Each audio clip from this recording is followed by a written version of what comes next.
Boa noite. Meu nome é Flávia, eu trabalho aqui na casa e vim trazer esse tema para vocês, fases da dor. Primeira pergunta que me fizeram quando eu falei que eu ia dar esse tema foi: a dor tem fases? Como assim a dor tem fases? A dor em si, ela não tem fases, mas a forma como a gente lida com a dor, sim. A Elisabeth Kubler-Ross, ela foi uma psiquiatra suíça que trabalhou diretamente com doentes terminais. E tendo essa experiência, desde o momento que eles recebiam a notícia que estavam com uma doença terminal, até o momento de sua morte, ela foi acompanhando esses processos. Então, ela entendeu como lidamos com situações de grande impacto e desenvolveu o modelo conhecido como as 5 fases da dor. E eu acho interessante trazer esse tema para uma casa espiritualista, que é onde a gente busca muito conforto. Conforto espiritual, conforto emocional. Porque nós procuramos esse caminho de 2 formas. Ou por amor, ou pela dor. E, infelizmente, na maioria dos casos, a gente procura pela dor. Então, esse modelo, ele vai ajudando a gente a entender como é que a nossa mente lida e vai processando a dor. Bom, ela desenvolveu esse modelo em negação, raiva, negociação, depressão e aceitação. São as 5 fases. Mas para que definir em fases? Para que ficar tão metódico? Bom, para que possamos compreender melhor os nossos processos, nos respeitando e, consequentemente, entenderemos melhor o outro. Então, quando a gente vai passar por alguma situação, porque é inevitável. As situações de dores, os traumas, são inevitáveis na vida. Então, esse modelo, esses conhecimentos, eles ajudam a gente a entender melhor o que está acontecendo aqui dentro. E eu entendendo melhor o que está acontecendo aqui dentro, eu vou conseguir me mover um pouco para entender o que o outro está passando. Vou passar um videozinho para vocês.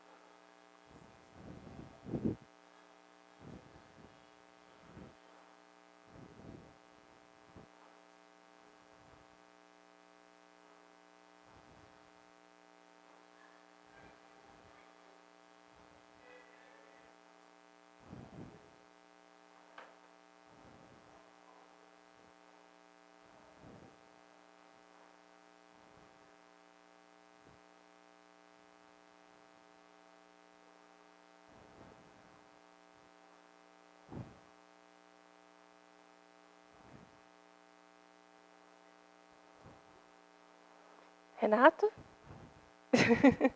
Help?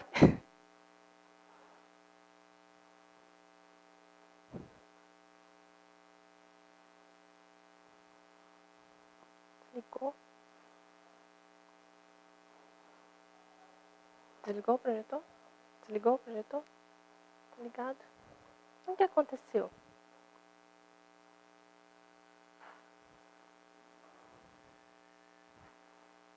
A apresentação vai. Tá.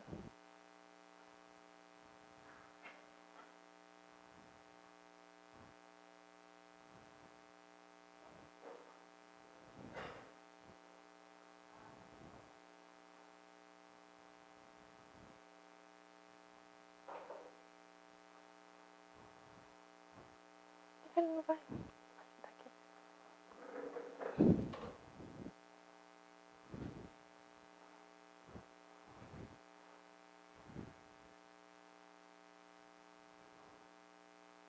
Isso.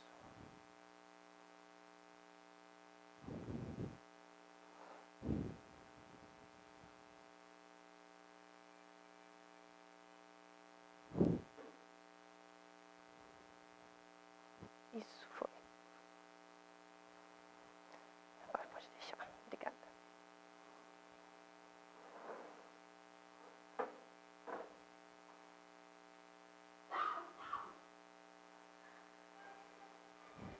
Aí atrás, está conseguindo ver aqui o vídeo?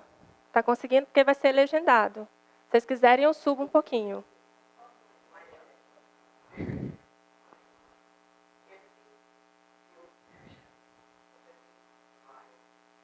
Melhorou? Vou voltar aqui então.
Gostaram do vídeo?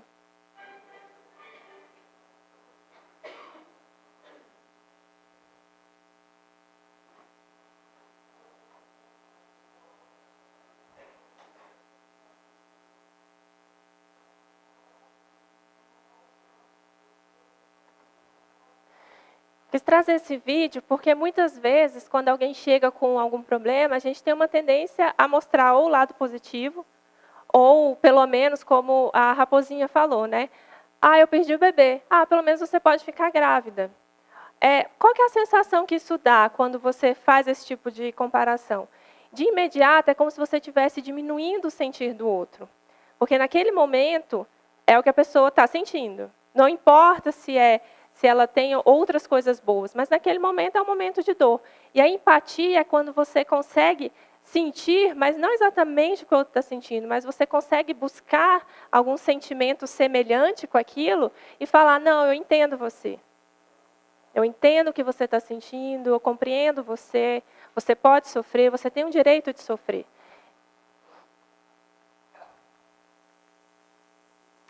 Freud vem nos falar que a morte de um ente querido nos revolta, pois este ser leva consigo uma parte do nosso próprio eu amado. Quando eu gosto de alguém, quando eu amo alguém, ou quando eu tenho alguma situação na minha vida, eu despendo alguma energia para isso. Eu coloco aqui, aquela pessoa, na psicanálise se chama objeto, fica um pouco frio, mas é assim, aquele objeto de amor, ele gasta um quanto da minha energia, ele ocupa algum espaço dentro de mim. Então, quando isso é retirado, quando a pessoa morre, essa energia e todo esse direcionamento que eu tinha, ele fica perdido. Tudo aquilo que perdemos e rompemos, que é retirado da nossa realidade, leva-se um tempo para que a nossa psique e as nossas emoções entendam, aceitem, possam se readaptar. Isso é pessoal e no tempo de cada um. Então, mesmo que seja uma situação negativa a qual eu estou acostumada, eu também vou levar um tempo para me acostumar com isso, a readaptar com essa nova realidade. Então, uma coisa importante, essas fases apresentadas por Ross são fases da psique humana, quando nos deparamos com situações de trauma, tragédia, perda. Então, assim, eu tenho uma realidade, eu estou acostumada com essa realidade, e eu tenho vários personagens e várias situações. Então, se eu perco o emprego, se eu rompo algum relacionamento, se algum amigo meu vai morrer, tudo isso faz parte desse meu contexto, dessa minha realidade. Então, quando isso acontece, alguma situação que eu perco isso, eu levo um tempo. A minha psique, ela está muito acostumada. E a nossa psique, ela tem uma tendência a buscar hábitos, a buscar comodismo e a buscar coisas muito racionais e lógicas, muito centradinho, muito certinho. Então, quando alguma coisa foge daquilo que eu já construí, eu tenho que me desconstruir e reconstruir de novo. Não são fases rígidas. Então, assim, não é matemático. A pessoa está na negação, ela sente isso, ela passa por isso e ela é assim. Na raiva é assim, na barganha não. Você pode ir e voltar nas fases. Então, às vezes, você entra na negação, vai para a barganha, vai da negação para a raiva, mas é bom que a gente identifique o momento atual que eu estou. Não que você vá de um momento da negação, você sente a barganha e você saia, não. Até você conseguir entrar na aceitação, isso é de cada um. Outra coisa, nem sempre apresentamos todas, mas pelo menos duas. Então, nem sempre eu vou caminhar por essas fases linearmente. Eu não vou apresentar todas. Pode ser que eu saia da negação, vá para a barganha e vá para a aceitação. Então, não é importante tanto a ordem, ou nem tão importante eu saber, não, mas qual que era a primeira, a segunda? É importante que eu consiga entender o que é cada fase. Que eu consiga perceber e identificar em mim. Porque não é só no momento de dor que essas fases acontecem. Se você teve um trauma na infância, você passou por alguma situação na infância, pode ser que você esteja negando esse fato até hoje. Às vezes a gente faz atendimento de apometria, e na mesa de apometria aparece, por exemplo, uma situação, como já aconteceu, de abuso sexual na infância. E a pessoa, não, mas eu não passei por isso. A gente, não, tudo bem. Foi o que apareceu aqui. E aí passa umas 2 semanas, a pessoa tem um insight com o fato. Então, 2 semanas depois, ela vem na memória dela uma situação que ela passou na infância. Então, essas fases são situações, são maneiras que a gente lida de uma forma geral. Elas ficam mais intensas quando acontece um fato. Então, quando alguém morre, quando eu perco o emprego, quando eu me separo. Então, essas fases, elas são vivenciadas de uma forma muito intensa. Mas vocês vão identificar em vários momentos da vida, não necessariamente naquele impacto. Então, vamos lá. Negação. Todos nós, em fases extremamente dolorosas das nossas vidas, recorremos à negação. Por exemplo, quando recebemos a notícia de uma fatalidade, morte de um ente querido, doença crônica, traição no relacionamento romântico, acidente, etc., o choque é tão intenso que a primeira reação é negar a realidade, afirmando: não é possível, não acredito, isso está mesmo a acontecer ou estou a sonhar. Então, a negação, ela pode ser assim. A mulher está lá fazendo o autoexame, ela identifica um caroço, e aí, na hora, ela pode se assustar e ela não vai ao médico, ela não vai investigar. O que ela está fazendo? Ela está negando. Ela já sentiu que tem alguma coisa e ela está negando aquela situação. A negação é o nosso primeiro mecanismo de defesa. Quando uma realidade ou quando uma situação é muito grande que eu ainda não consigo lidar, é natural que eu negue aquilo. Então, por exemplo, quando morre alguém e a pessoa, uma viúva, por exemplo, e ela continua servindo o prato, ela continua pondo o prato do marido que faleceu, ela deixa as coisas dele no lugar, ela continua agindo como se nada tivesse acontecendo. Essa é a negação. A pessoa recusa aquela nova realidade que ela está vivenciando. E essa negação, ela não necessariamente, como eu falei, vem só desse impacto. Às vezes tem muitas coisas na nossa vida, na nossa infância e na situação atual que a gente está vivendo, que a gente está em negação. Então a gente continua agindo como se nada tivesse acontecendo. Agindo como se você ignora aquele fato. Uma pessoa que está doente, por exemplo, ela, quando chega, você está com câncer, você está com alguma... Ela, não, isso não é nada, eu vou resolver, isso aí é tranquilo.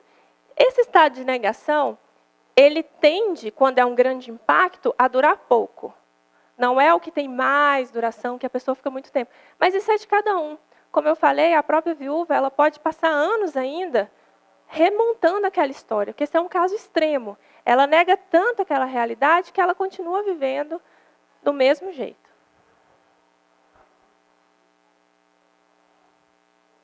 Raiva. Então, quando eu nego, e aí eu não consigo negar porque a realidade é intensa demais, um segundo passo, eu posso ir para a raiva. Eu começo, depois de nos apercebermos de que o que está feito, vai crescendo em nós esse sentimento de indignação. Tipo, eu não mereço essa situação. E muitas vezes tornamos agressivos, frios, distantes, ásperos e rudes com as pessoas que nos rodeiam e até conosco mesmo. Se vocês perceberem, esqueci de comentar, se vocês perceberem que alguém está em negação, não jogue a realidade de cara na pessoa. Vá tentando sutilmente mostrar para a pessoa que aquela realidade já não existe. Vá tentando trazer sutilmente a pessoa para o agora. Então, se a pessoa está lá, não tem nada acontecendo, tem sim, seu pai morreu, não sei o quê, você tem que encarar essa realidade. Não bata de frente. Quanto mais energia você colocar num momento de negação, mais a pessoa vai negar, porque é justamente aquilo que ela não quer. Então, vá conversando, vá ouvindo a pessoa. Se você se perceber em negação, no momento que você se perceber em negação, já vai acabar. Você já vai ter tomado consciência que está em negação.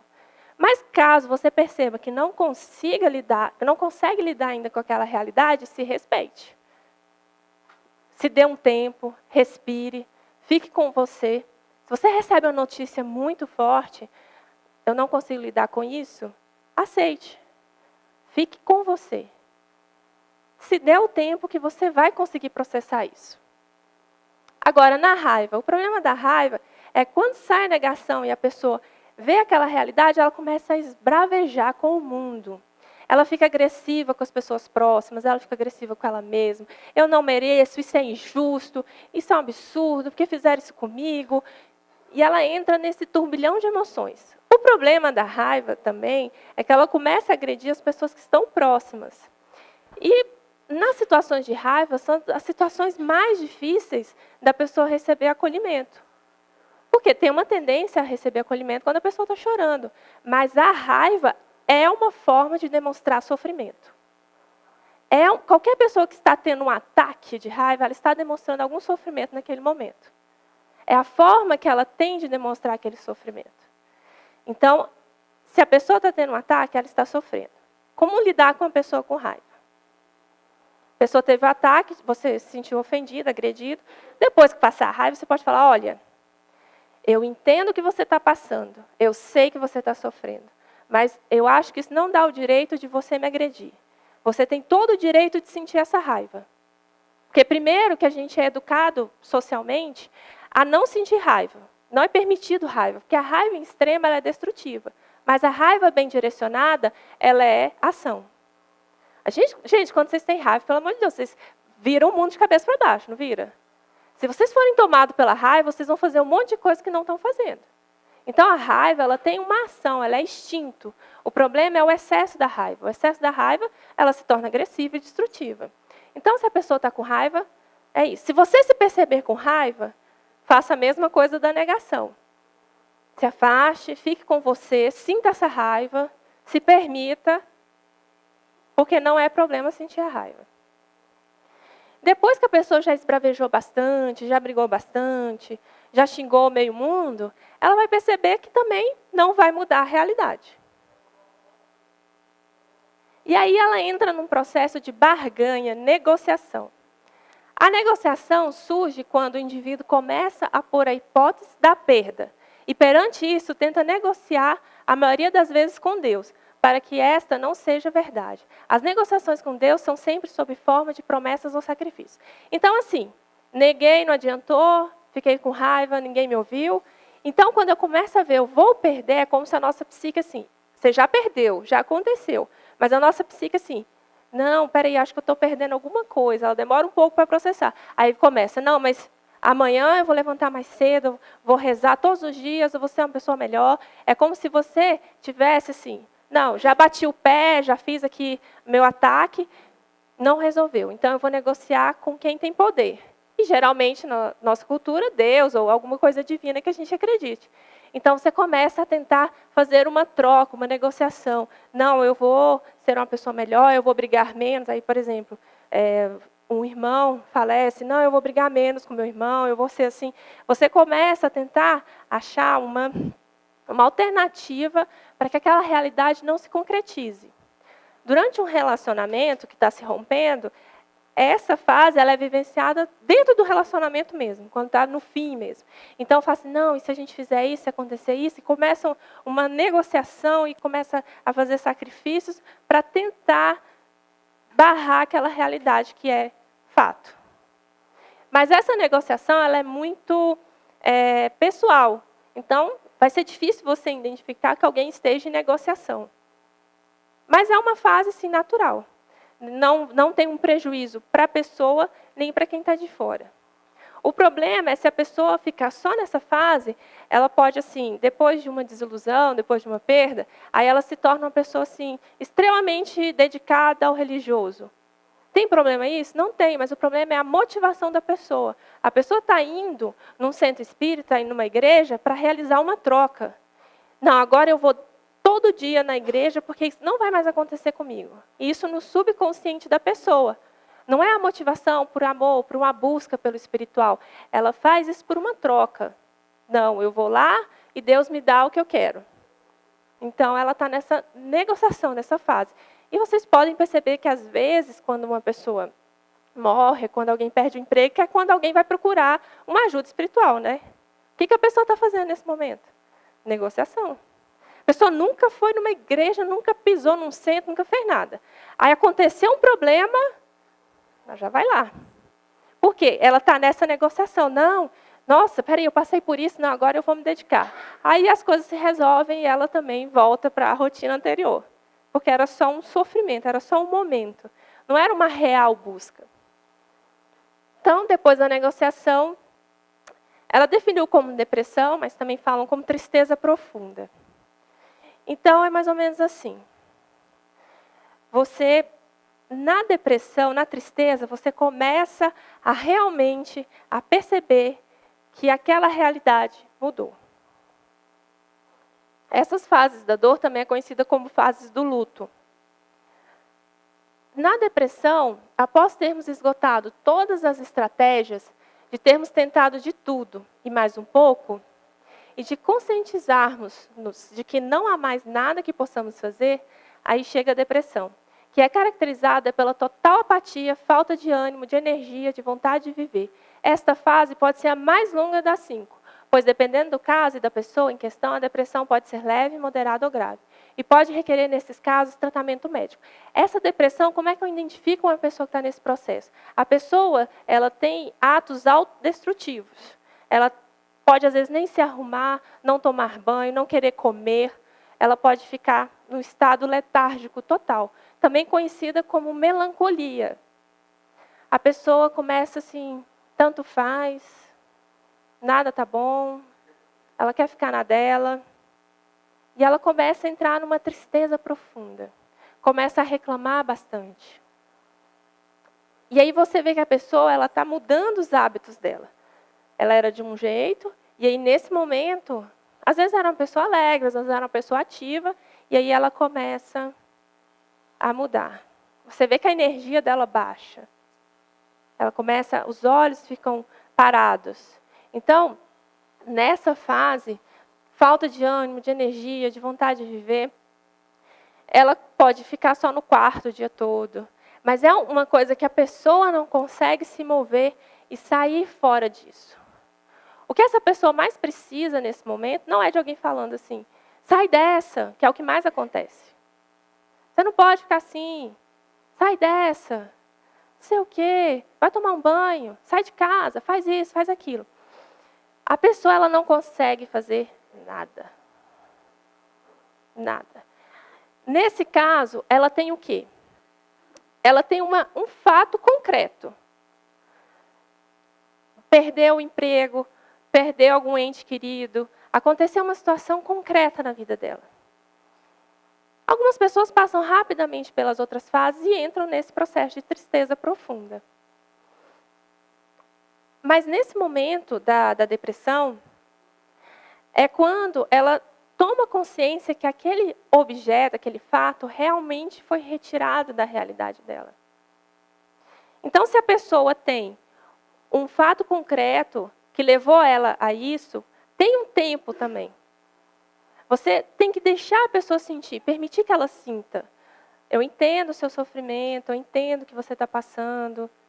Porque, tendo esse fato concreto, ela sabe exatamente o que aconteceu. Ah, eu perdi, meu marido morreu, eu perdi isso, eu perdi meu filho.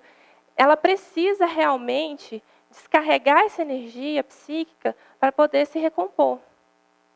Por que eu falo desse fato concreto? Porque assim, quando tem um fato identificado, é natural que com o tempo ela vá voltando à vida aos poucos.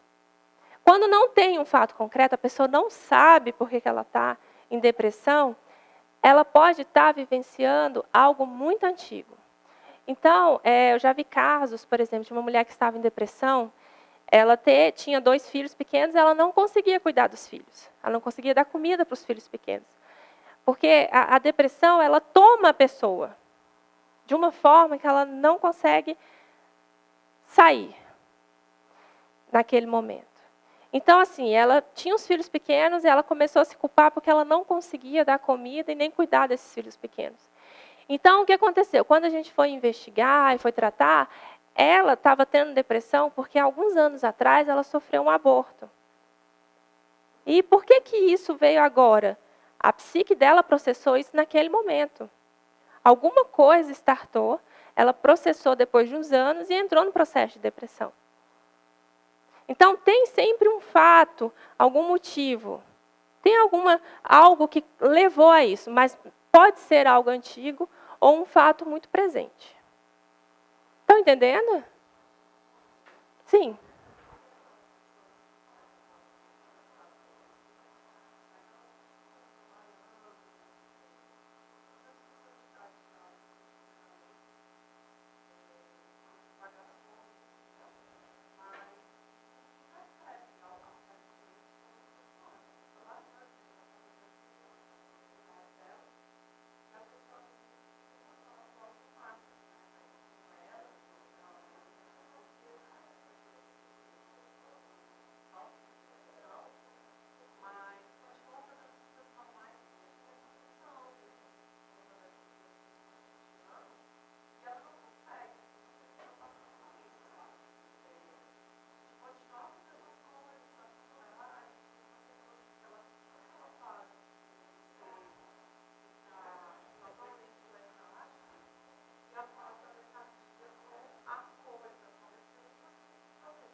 Entendi. Ela está questionando o seguinte, que às vezes ela conhece situações, ela mesma passou, que às vezes a pessoa está em depressão e ela continua vivendo.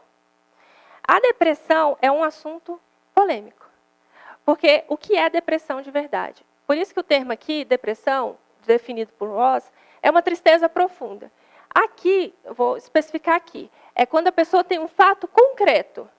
Quando a pessoa perde alguém, quando ela se separa, é normal ela passar por essa tristeza profunda. Agora, a depressão, de uma forma geral, ela é muito difícil de ser diagnosticada. O que exatamente é depressão? Porque, assim, eu acho muito fácil você ir no consultório e falar assim, eu estou triste, e receber um antidepressivo. E não investigar o que é essa sua tristeza. Então, assim, o que é exatamente a depressão? Isso aqui que eu dei exemplo é um caso grave, é um caso que a pessoa se entrega. Mas nós temos vários níveis. Então, assim, eu falo por mim, Flávia, a minha visão é que é o seguinte, na nossa sociedade, nós não somos educados, nós não somos criados a pensar, a refletir, e não é permitido a gente sentir tristeza. Um fenômeno que a gente tem hoje é que a gente tem que estar feliz o tempo todo. Você entra no Facebook, é gente feliz o tempo todo. Não, gente. Tem alguém triste no Facebook? É gente sorrindo, é o sol maravilhoso. E eu já acordei disposta, fiz aeróbica em jejum, fiz crossfit. Você está lá na cama, assim, acordando, fala, oi? A pessoa já correu meio... Não, porque eu sou feliz pra caramba. Então, essa imposição de que você tem que estar feliz o tempo todo, será que uma simples tristeza é depressão? Será que a gente não está neurótico demais de que a gente tem que estar feliz? E aí eu sinto uma reflexão profunda sobre a vida, sobre as pessoas, que é o que os filósofos faziam, que eles refletiam sobre a vida, sobre os sentimentos. E será que isso é depressão? Eu refletir sobre a minha vida, como eu estou levando a minha vida? Ou se eu estou triste porque cansei, porque isso aqui não está bom? Será que é depressão? Eu questiono muito a depressão. Sempre. Porque eu sempre fui muito reflexiva sobre a vida. E às vezes você tem uma crise existencial, você está refletindo sobre o mundo, você está triste, vai tomar um remédio, vai fazer não sei o quê. Não, gente, eu estou bem, olha só, estou viva aqui. E assim, então, o que é realmente a depressão?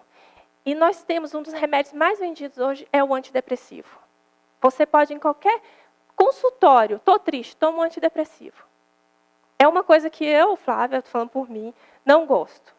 Porque eu acho que a vida é muito profunda para a gente se limitar no raso.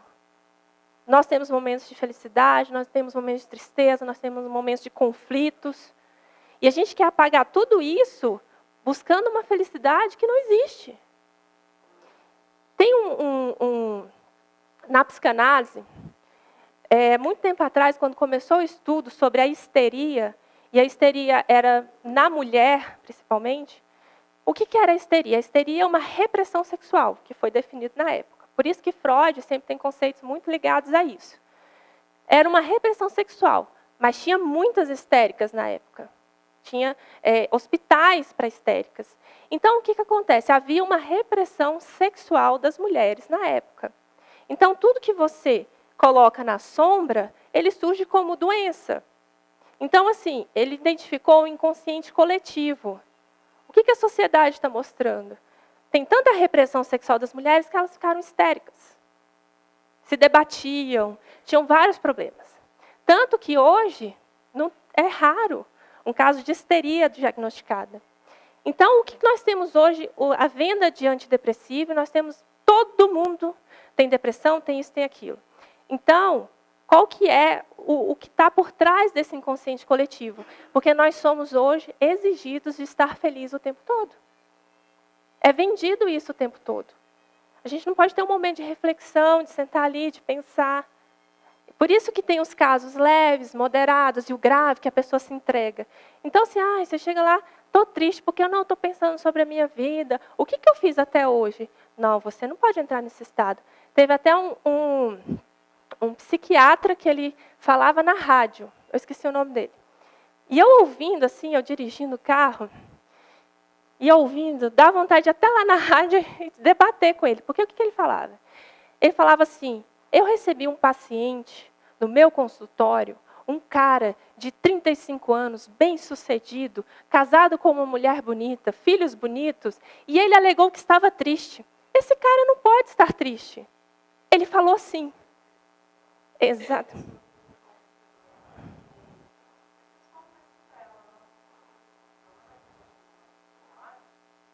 Pode falar um pouquinho mais alto.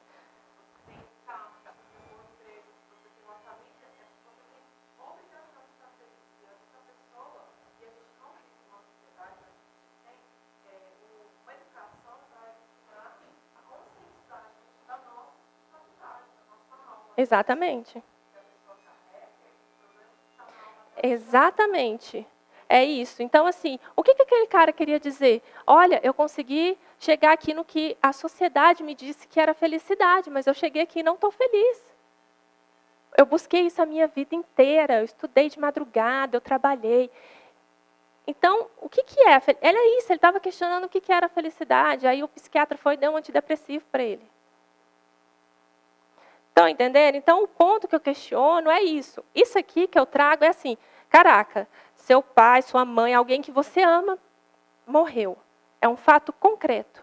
Você tem todo o direito e é natural que você passe por esse processo. E agora sim, mas o que, entendeu? Agora sim, o que realmente eu estou querendo trazer quando eu digo que eu estou triste, que eu estou em depressão? Entendeu? Então, eu acho muito delicada essa definição. Mais alguma questão, alguma pergunta? Você tinha levantado a mão? Não? Oi. Uhum. É, o Gigobart, como é que é o nome dele? Eu acho que era até ele mesmo. Eu acho que era. Eu lembro de algum psiquiatra assim que comentou esse fato e eu fiquei bem assim, porque, né, e é um questionamento assim, os psicanalistas, os junguianos, eles têm essa linha de pensamento, né? De que não é bem assim, não é porque você está triste significa que você tem que tomar um remédio. Ou assim também como a ansiedade, porque você está ansioso, mas por que essa ansiedade? Questionar, por que eu sinto isso? De onde vem isso? O que eu estou querendo compensar com isso? Aí você vai lá tomar um ansiolítico, aí tá, e amanhã no dia seguinte, quando a ansiedade vier de novo? É só paliativo. Tudo isso é paliativo. A busca de verdade é quando você entende de onde que vêm esses complexos e essas questões. Igual você falou, pode ser uma coisa da infância, pode ser uma grande desilusão atual que você não sabe o que fazer. Sempre tem um porquê. Sempre tem uma origem que a gente pode investigar. Por exemplo, compulsão. Por que eu tenho essa compulsão? Eu compro 10 sapatos e eu não uso nenhum. Entendeu? O que eu estou querendo compensar comprando esses sapatos? Qual que é essa criança tirana dentro de mim que tem que ter tudo que ela quer, do jeito que ela quer? Então, são várias questões. E aí, nessas fases da dor, é para que a gente entenda assim, quando vier, porque é inevitável as situações difíceis da vida. É inevitável você perder alguém que você ama, é inevitável perder um emprego. Então, é como que a gente vai lidar com isso? Como que eu vou superar isso da forma mais equilibrada possível? Porque sofrer, vai sofrer, né? E aí, quando chega também nesse processo de depressão, às vezes ele pode durar muitos anos, e às vezes ele pode ser a fase que dure mais. Por quê? Porque eu tenho uma série de sentimentos e uma série de emoções que eu nunca olhei para eles. Estou ali vivendo. E aí, quando acontece alguma coisa assim, um forte impacto, é como se viesse todos esses sentimentos. Então, ele fica mais intenso. É como se fosse uma soma. Uma soma do que eu vivi na infância, uma soma do que eu vivi ao longo desses anos. E aí, quando acontece essa perda, eu entro nesse processo de profundo, de tristeza, e trago tudo. Então, às vezes, você pode ver uma pessoa assim... Eu conheço casos que a mãe da menina tinha falecido há 5 anos e ela não tinha tirado nada da casa. O quarto estava intacto, as coisas estavam intactas, e ela não conseguia sair disso. Então, assim, tem a questão da mãe e pode ter também várias outras questões envolvidas. É como se quando a pessoa se permitisse sofrer ali. Bom, então, a pessoa conseguindo passar por esse processo, ela passando pela depressão, e aí ela vai entendendo que aquilo saiu da realidade dela. E aí, quando ela descarrega essa energia, e aí o tempo é de cada um, ela pode começar a querer preencher esse espaço com outras coisas. Ela pode querer começar a sair desse processo. E aí vocês falam, o que fazer com uma pessoa que está nesse momento? Você sabe que a pessoa passou por aquela situação, você sabe que ela passou por uma situação difícil. Então, você vai, olha, eu estou aqui para te ouvir. Eu entendo que você passou, foi difícil, eu estou aqui para te ouvir. Escute a pessoa, ela vai reclamar. Escute, entenda, fala. E tente aos poucos trazer a pessoa. Porque também, nesse processo, quanto mais você ficar, você tem que sair dessa, você tem que sair dessa, não vai adiantar. Não vai adiantar. É porque, assim, nesse processo de melancolia, de depressão, ela tinha uma energia dela direcionada para aquela pessoa. E aí, quando aquela pessoa sai, aquele processo de raiva, de dor, se volta contra ela mesma. Então, é como se ela estivesse tomando veneno, querendo que outras pessoas morram. É assim, ela não está aceitando aquele fato. Ela está processando ainda aquilo. Então, ela está se voltando contra ela mesma, que ela entra no processo de autodestruição. Que é o que eu falei, que ela pode não comer direito, que ela pode não querer se cuidar, ela pode entrar no automático. E aí vai do leve até o grave. Mas eu acho que o mais importante não é não cobrar que a gente ou que outras pessoas atravessem de uma fase para outra.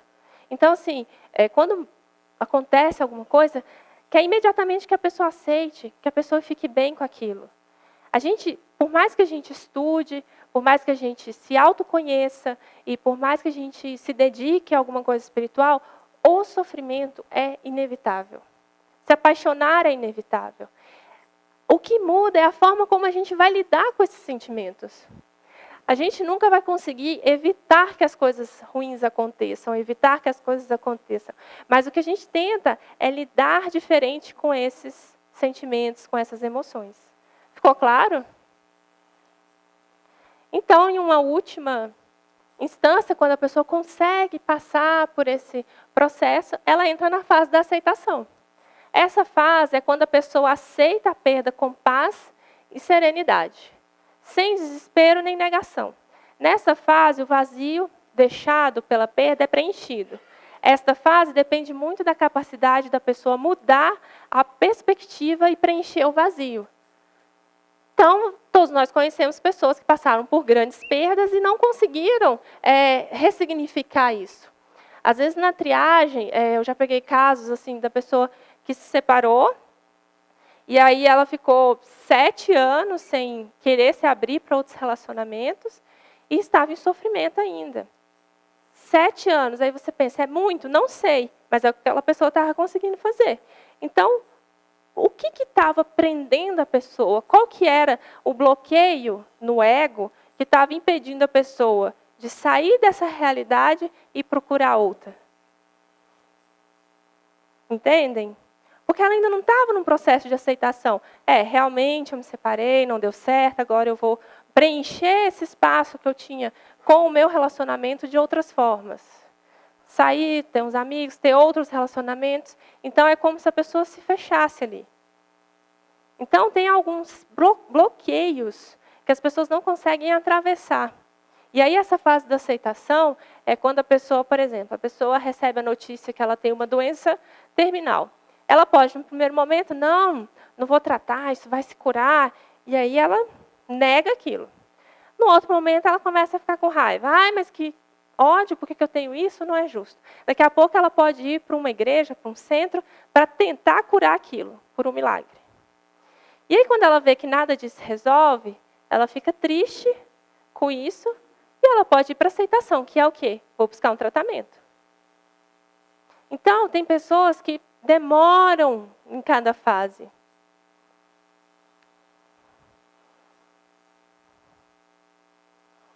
É isso, gente. Agora está aberto para perguntas, dúvidas.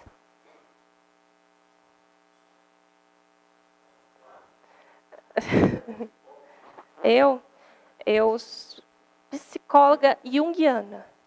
É.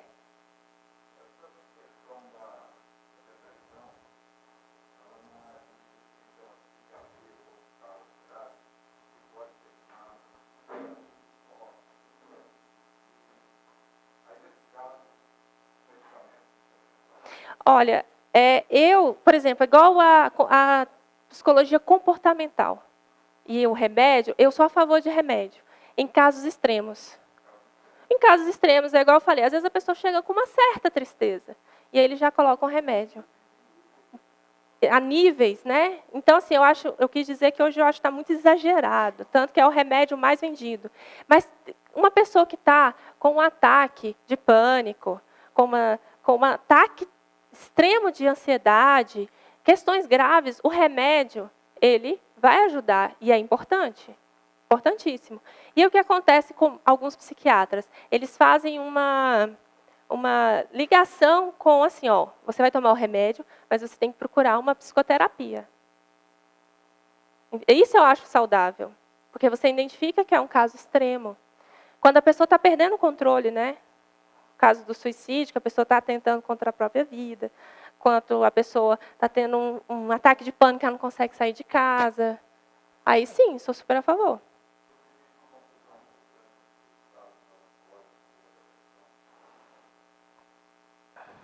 Existe. Existe. Exatamente, existe. Exatamente. Tem um texto do Freud que é Luto e Melancolia. E ele define claramente a diferença dos dois. O luto é isso que eu mostrei aqui para vocês. A pessoa tem as fases, existe um fato concreto, aconteceu. E ela vai processar aquilo. A melancolia já é uma coisa da alma da pessoa, já é uma coisa mais profunda, entendeu? Melancolia, a pessoa traz da infância essa melancolia. Então, ela não está em estado depressivo, não. Mas é assim.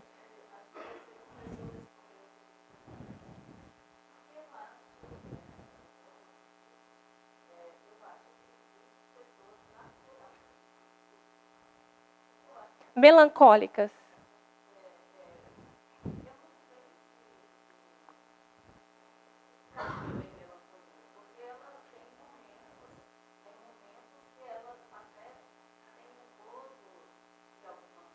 Na melancolia também.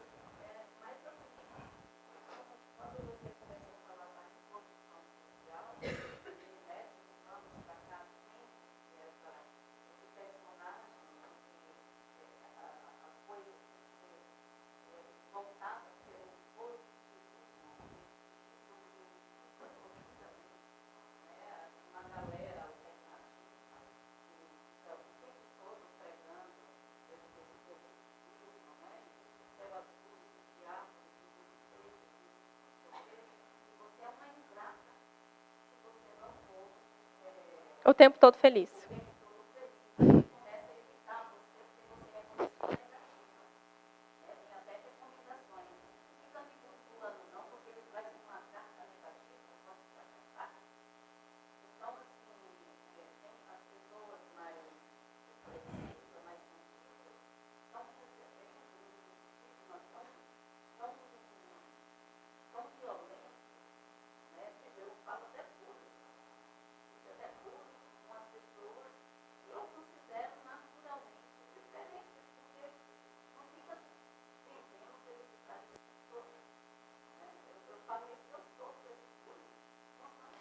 O que nós temos como ele falou, da melancolia, nós temos vários tipos de perfis psicológicos.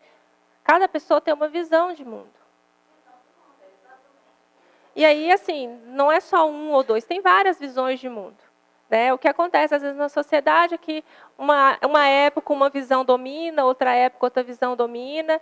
E o que acontece é a diversidade. Cada pessoa tem uma maneira de ver, uma maneira de encarar a vida.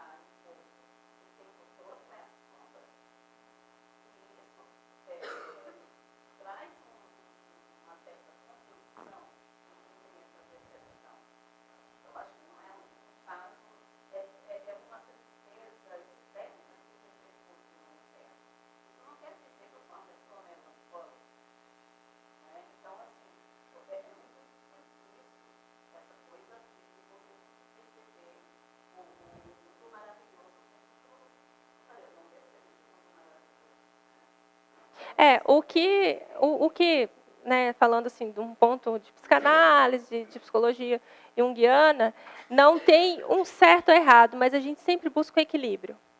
Né? Eu acho que o equilíbrio é uma palavra que casa bem. Né? Porque eu não estou dizendo que você tem que ser assim ou assado, mas você tem que buscar o seu ponto de equilíbrio. Né?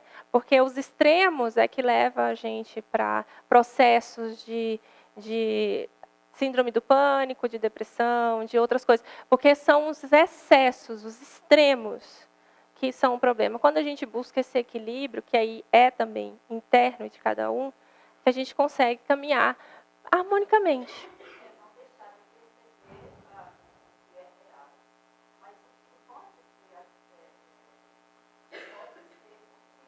Uhum. Equilíbrio.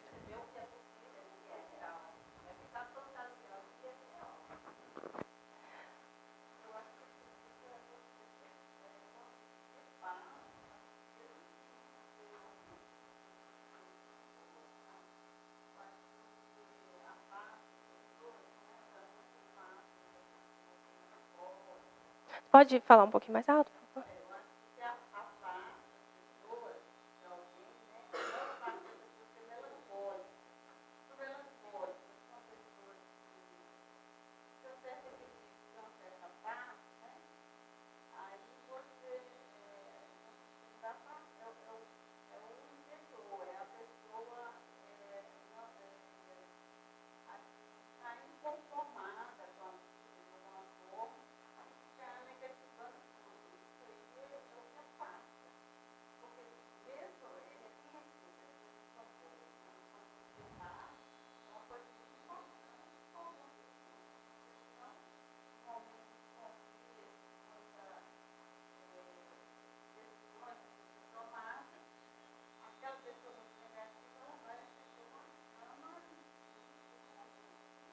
Necessário. Essa questão de afastar, atrair as pessoas, eu acho que, em primeiro lugar, a gente tem que preocupar primeiro em se conhecer. Conhecer como é que eu funciono, como é que é o meu mecanismo, como é que... Porque o que acontece também é que, assim, tem o ideal e eu deveria ser assim, mas, na verdade, eu sou assim, que é o real. Então, assim, primeiro eu conhecer como eu funciono, porque também não dá para você tentar forçar uma mudança ou tentar ser uma pessoa que você não é. Então, assim, primeiro entender como eu funciono, entender como é que a minha psique foi criada. Então, a gente sempre termina as palestras falando sobre o autoconhecimento. Primeiro eu preciso, tem coisas que eu consigo mudar. Tem coisas que eu vou conseguir mudar. E tem coisas que está além do meu alcance.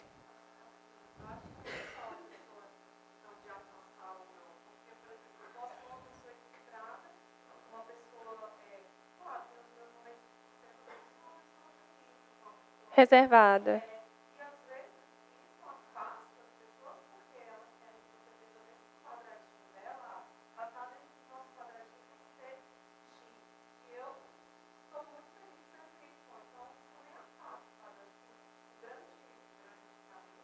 Bom, o que eu acredito primeiro, quando a gente se conhece e a gente está em paz com a gente não se preocupa se está afastando ou atraindo as pessoas, porque eu estou bem com a minha companhia.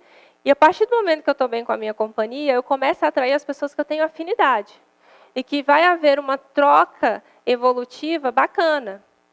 Porque o que pode afastar é que eu não estou bem comigo, você não está bem com você, e a gente se encontra, a gente tenta ter uma amizade, uma proximidade, e aquilo lá não tem afinidade.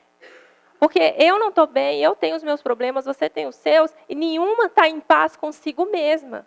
Então, quando eu estou em paz comigo e eu sei exatamente, tenho consciência do que eu gosto, do que eu não gosto, do que eu sou, do que eu não sou e do que eu busco, toda essa realidade muda. Então, se eu estou muito preocupado que as pessoas estão se afastando, eu preciso olhar para dentro. Por que eu tenho essa carência? Por que eu estou preocupada com isso? É sempre para dentro.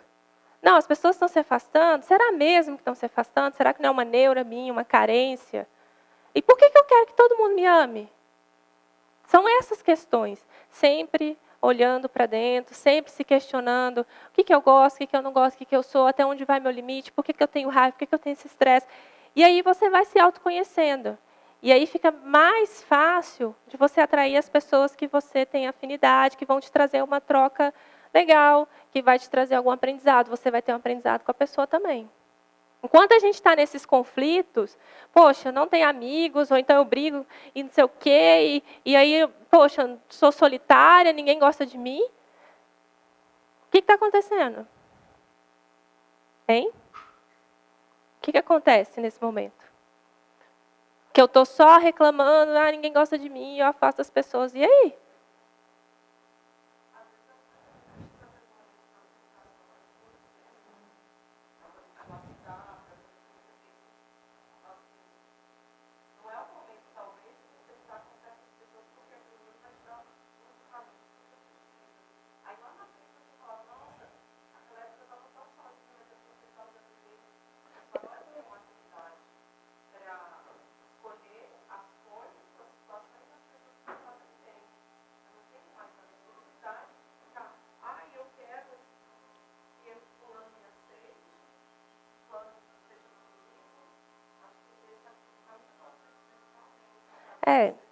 A nossa crença aqui é que a gente atrai semelhante, com máscaras diferentes.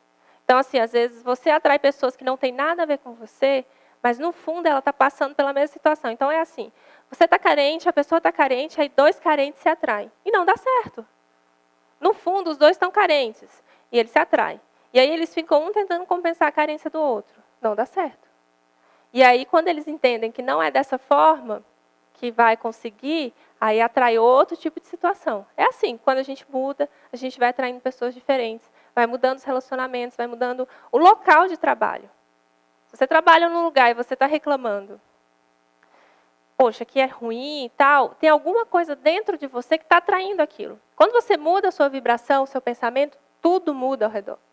É impressionante. As pessoas que não te fazem bem, elas se afastam. Você atrai outras pessoas para o seu convívio, você atrai outras situações, você atrai outros chefes. É isso.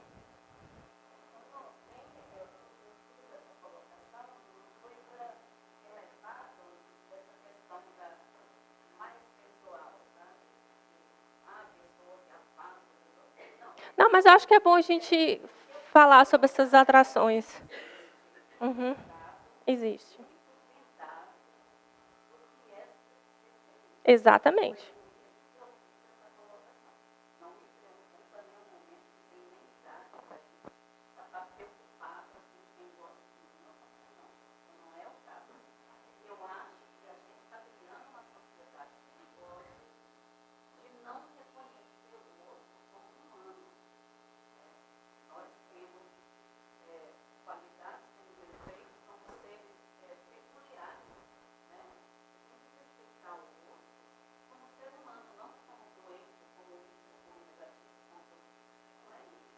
Uhum. Sim. Concordo. Não, mas é só que é bom falar sobre essas atrações também. Alguém tem mais alguma dúvida, alguma questão para levantar? Tranquilo? Como é que tá lá embaixo? Aqui já encerrou. Então, gente, muito obrigada pela presença de vocês.